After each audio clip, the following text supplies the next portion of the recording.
Dear students, मैं Suresh Chandra Gupta, assistant professor political science, government college Karauli. आज आपको राज्य मंत्रिपरिषद की रचना या गठन के बारे में बताया जाएगा। राज्य मंत्रिपरिषद की रचना या गठन, इसमें सर्वप्रथम आता है मुख्यमंत्री की नियुक्ति। मुख्यमंत्री की नियुक्ति राज्य के मंत्रिपरिषद के गठन का प्रथम चरण है। अनुच्छेद 164 में कहा गया है कि राज्यपाल मुख्यमंत्री की नियुक्ति करेगा। यानी अनुच्छेद 164 में कहा गया है कि सर्वप्रथम राज्यपाल क्या है, मुख्यमंत्री की नियुक्ति करेगा और फिर मुख्यमंत्री की सलाह से अन्य मंत्रियों की नियुक्ति करेगा। इस संबंध में निश्चित परंपरा यह है कि राज्य की विधानसभा के बहुमत दल के नेता को मुख्यमंत्री पद पर नियुक्त किया जाता है।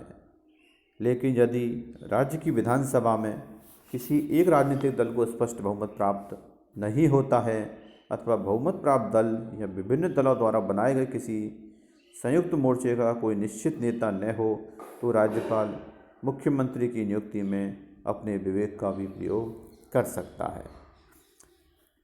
तो इस प्रकार से अनुच्छेद 164 में कहा गया है क्या है कि राज्यपाल मुख्यमंत्री की नियुक्ति करेगा और मुख्यमंत्री के परामर्श से अन्य व्यक्तियों और अन्य मंत्रियों की भी नियुक्ति करेगा। इस प्रकार से क्या है, मुख्यमंत्री की नियुक्ति की जाती है।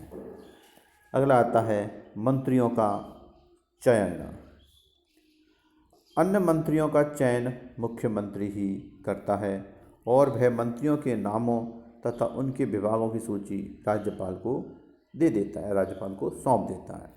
यानी अन्य मंत्रियों का चयन क्या मुख्यमंत्री ही करता है और वह क्या मंत्रियों के नामों, उसके विभागों की सूची क्या है, राज्यपाल को दे देता है और राज्यपाल क्या है, उस सूची को ही अपनी अनुमति दे देते हैं। व्यवहार के अंतर्गत गत 2 दशकों में राज्यों में बहुत बड़े आकार वाली मंत्रिपरिषदों का गठन किया गया। अतः 91वां संविधान संशोधन आया के आधार पर यह व्यवस्था की गई कि राज्य में मुख्यमंत्री सहित राज्य मंत्रिपरिषद के सदस्यों की संख्या विधानसभा की कुल सदस्य संख्या के 15% से अधिक नहीं हो सकती। यानी कि जो मंत्रिपरिषद के जो सदस्य हैं उनकी संख्या जो है, जो राज्य की विधानसभा की कुल सदस्य संख्या है, उसके 15% से अधिक नहीं हो सकती है।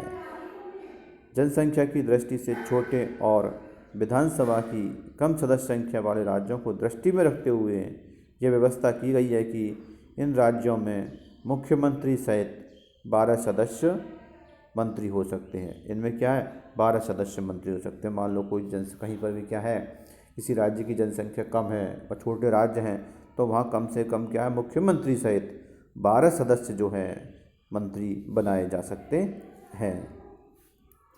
मंत्रियों के चयन में मुख्यमंत्री व्यवहारिक दृष्टि से निम्न बातों को ध्यान में रखता है। नंबर 1, राज्य के सभी क्षेत्रों और वर्गों को मंत्रिपरिषद में न्याय संगत ढंग से प्रतिनिधित्व दिया जाता है। नंबर 2, सामान्यतः मुख्यमंत्री द्वारा अपने ही दल में से मंत्रिपरिषद का निर्माण किया जाता है जिससे मंत्रिपरिषद एक इकाई के रूप में कार्य कर सके। नंबर 3 है, मंत्रिपरिषद में दल के प्रभावशाली सदस्यों को स्थान दिया जाता है जिससे मुख्यमंत्री को दल का विश्वास प्राप्त रहे। चौथा आता है, इसमें मंत्रिपरिषद में ऐसे सदस्यों को स्थान दिया जाता है जो मुख्यमंत्री के विश्वास पात्र हो और उसके इस नेतृत्व को प्रसन्नता के साथ स्वीकार कर लेते हैं। इसी में 5वां आता है, ऐसे व्यक्तियों को लिया जाता है जिनमें प्रशासनिक योग्यता हो और जो कानून निर्माण तथा प्रशासन के दायित्वों को पूरा कर सकें एवं विधानमंडल में स्थिति का सामना भी कर सकें। अब इसमें अगला आता है मंत्रियों की योग्यता। मंत्रिपरिषद के सभी सदस्यों के लिए आवश्यक है कि वे विधानमंडल के किसी भी सदन के सदस्य हों। यानी मंत्रियों के लिए क्या है, यह आवश्यक होता है कि विधानमंडल के किसी भी सदन का सदस्य होना उनके लिए आवश्यक होता है। यदि कोई व्यक्ति मंत्री पद पर नियुक्त हो जाए और विधानमंडल का सदस्य नहीं है तो उसके लिए क्या है, 6 माह के भीतर विधानमंडल की सदस्यता क्या है, प्राप्त करना आवश्यक होता है। और अगर वो विधानमंडल का सदस्य नहीं है, ऐसा करने में असफल हो जाता है, तो उसे मंत्री पद क्या है, छोड़ना पड़ता है। अगला आता है मंत्रियों का कार्य विभाजन। राज्यपाल मुख्यमंत्री के परामर्श के अनुसार मंत्रियों में कार्य विभाजन करता है। यानी राज्यपाल क्या है, मुख्यमंत्री के परामर्श से ही करेगा, मंत्रियों का कार्य का विभाजन करता है। मंत्री के अधिकार के अंतर्गत प्राय एक ही प्रमुख विभाग, किंतु कभी कभी एक से अधिक विभाग भी रहते हैं। मंत्रियों के अतिरिक्त प्रत्येक विभाग में सचिव, अतिरिक्त सचिव, संयुक्त सचिव, उप सचिव तथा लिपिक आदि स्थायी पदाधिकारी भी होते हैं। अगला आता है मंत्रियों द्वारा शपथ ग्रहण। पद ग्रहण के पूर्व मुख्यमंत्री को राज्यपाल के समक्ष 2 शपथ लेनी होती हैं। पहली होती है पद के कर्तव्य पालन की और दूसरी शपथ होती है गोपनीयता की। यानी कि चाहे मुख्यमंत्री हो चाहे मंत्री हो, उनके द्वारा 2 प्रकार की शपथ लेनी होती है अपना पद ग्रहण करने से पूर्व राज्यपाल के समक्ष। एक तो पद के कर्तव्य पालन की और दूसरी होती है गोपनीयता की। अगला पॉइंट आता है मंत्रियों की श्रेणियाँ।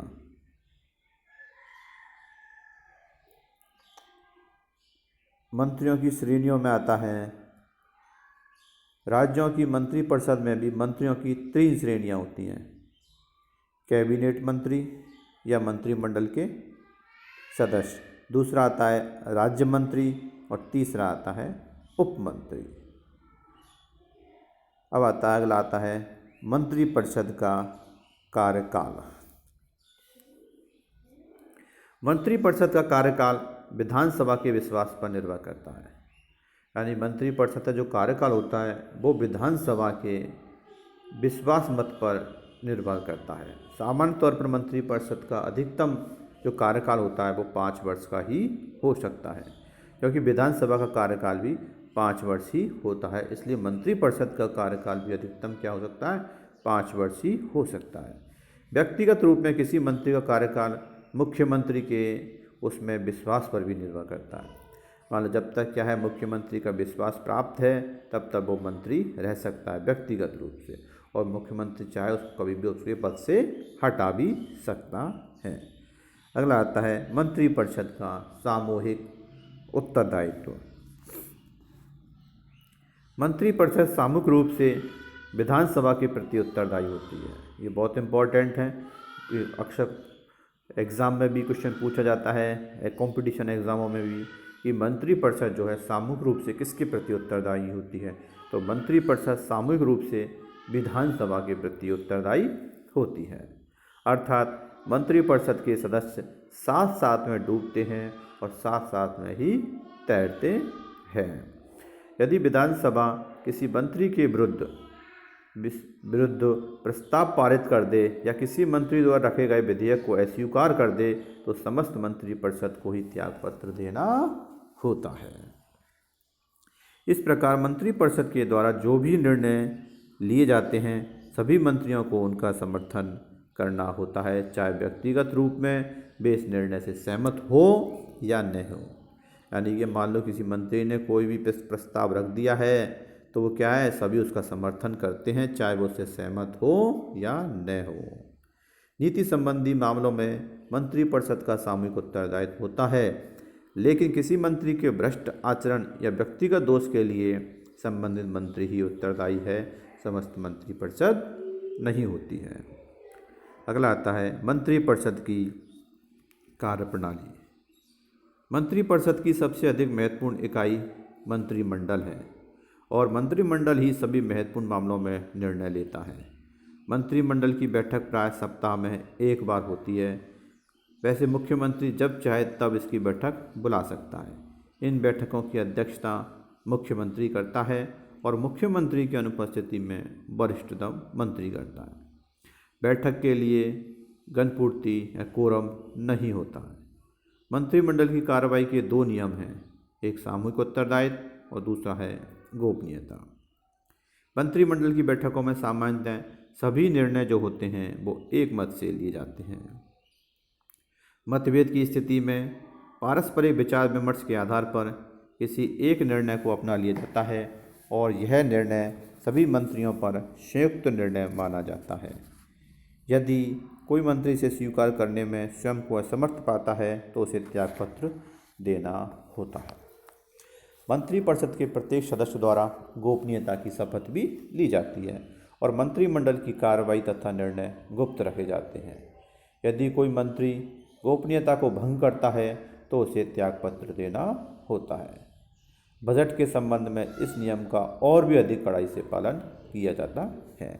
इस प्रकार आज आपको राज्य मंत्रिपरिषद की रचना या गठन से संबंधित में के अंतर्गत मुख्यमंत्री की नियुक्ति कैसे की जाती है, मंत्रियों का चयन कैसे होता है, उनकी योग्यताएं क्या होती हैं, मंत्रियों में कार्य का विभाजन कैसे किया जाता है, उनके द्वारा मंत्रियों द्वारा शपथ ग्रहण किस प्रकार ली जाती है, मंत्रिपरिषद का कार्यकाल क्या होता है, मंत्रिपरिषद का सामूहिक उत्तरदायित्व क्या है एवं मंत्रिपरिषद जो है किस प्रकार अब कार्य करती है के बारे में आपको बताया गया है।